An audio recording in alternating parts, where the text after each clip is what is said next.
demander un petit retour en arrière en 2015.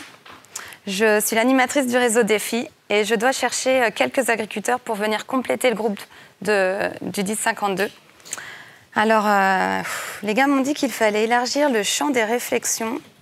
Il faut aussi que je vois pour conserver de la cohérence et un équilibre sur l'IFT du groupe, la diversité des agris. Il faut que ce soit des gars innovants. Ah, Romain Armand, j'y vais, il va me voir venir. Vidéo. Aujourd'hui, je viens pour te proposer de t'engager dans le réseau Défi. En 2010, le réseau a commencé. De 2010 à 2015, les agriculteurs du groupe ont réussi à réduire de 30% leurs IFT. Et aujourd'hui, c'est le réengagement. Il faut déposer un nouveau projet. Oui, mais bon, le réseau Défi, c'est bien beau, mais moi, les IFT, c'est pas ce que je regarde en premier, hein, quand je fais mes programmes phyto, ou éventuellement en fin d'année, voir ce que je me situe par rapport à la moyenne, mais... Oui, mais les IFT, c'est qu'un indicateur.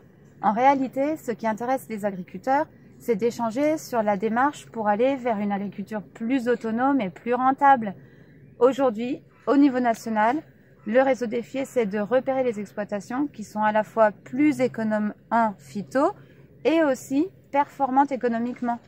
Ah bah, vu comme ça, c'est déjà plus tentant ton machin, là, mais ils sont pas tous passés au bio, parce qu'à force de réduire les IFT... Ah, il y en a quelques-uns. Jean-Michel Rabier qui a passé son exploitation effectivement à 100% au bio en 2014. On a aussi Jean-François Perrard et Lilian Balanche qui ont développé un projet sur une partie de leur exploitation. Et c'est vrai, en 2016, Philippe Camus me dit qu'il va peut-être bien convertir son exploitation maintenant qu'il sait mieux appréhender la partie désherbage, sans phyto. Et d'ailleurs, il y a un tour de plaine chez lui la semaine prochaine. Ça t'intéresse? Pouf, je sais pas, qu'est-ce qu'il va y avoir? Alors, tu y verras du colza associé, t'en as déjà fait, il me semble. Ouais. Également, il s'est lancé dans du semis direct de blé au mois d'août. Tu sais, sur le plateau de Langres, ils essaient de pas trop perdre en potentiel, donc de semer tôt. Et puis, il doit avoir un semis de trèfle dans des repousses de sarrasin du couvert de l'année précédente. Bah, t'aurais pu le dire plus tôt, ça, parce que je te demandais des références sur le sarrasin pour en faire derrière mon métail.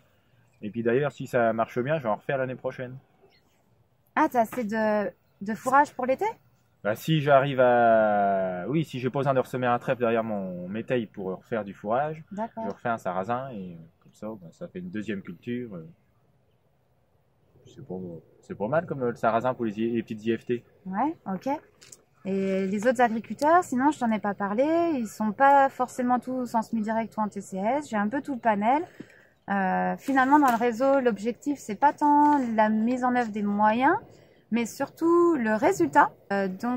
Chaque année, on fait une séance qu'on appelle bilan de campagne, qui consiste en la comparaison des leviers agronomiques qui sont utilisés, des marges brutes et des fameuses IFT. D'ailleurs, j'aimerais bien, avec le groupe, qu'on travaille un peu plus carrément sur les marges semi-nettes, et ça permettrait de repérer vraiment les éléments des systèmes de production qui améliore robustesse et résilience.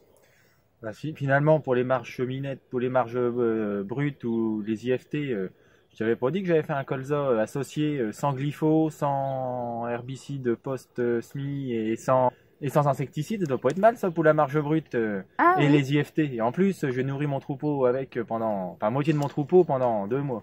Ça commence bien la campagne. C'est comme Wilfried Douillot a fait ça aussi, effectivement. Ah, il n'a pas de moutons, mais sa parcelle est plutôt propre pour le moment. Du coup, ça t'intéresse le réseau Défi?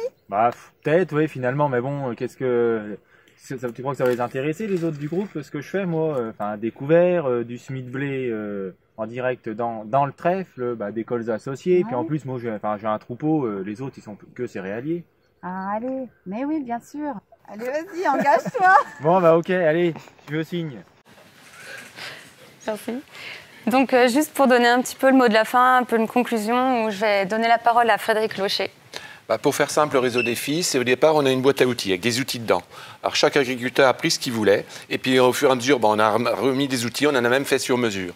Ce qui fait que dans le groupe, on s'aperçoit qu'on a quand même 2 ou 3 professeurs tournesol. Il y a même, je veux dire, c'est un peu foldingue, hein. Alexandre Dormois, il va très loin dans la chose, mais voilà, c'est ça, et c'est l'échange d'expérience, point, c'est tout.